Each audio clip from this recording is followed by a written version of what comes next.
What we are trying to do now is a crash model. It's like an experimental approach.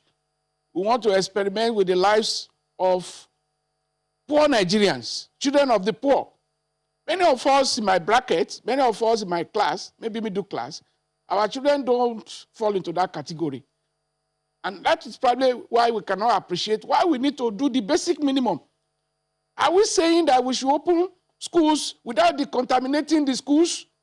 For a government that could go openly to decontaminate streets, to decontaminate markets, our lives in the schools not as valuable as those working on the streets? We need to do the basic minimum. It's not about income for teachers, income for workers here. It's about what we need to do to ensure that we avert disaster. Here we have a large number of students that are in their exit years. They need to move on.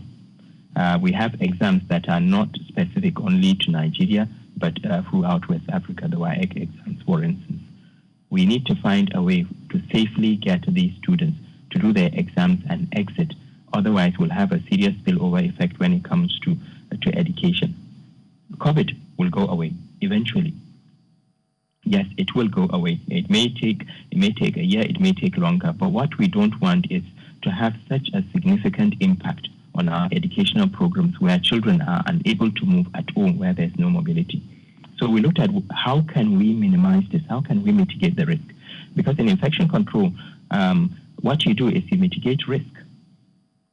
If the number of students is reduced drastically, and here we're talking about only one class, SS3 and JS3, if you reduce the number of students in a school significantly and you distribute them among the classes and you make sure that they wear face masks, you make sure that there is hand disinfection, you make sure that there is surface cleaning and disinfection, the risk of catching COVID is significantly reduced.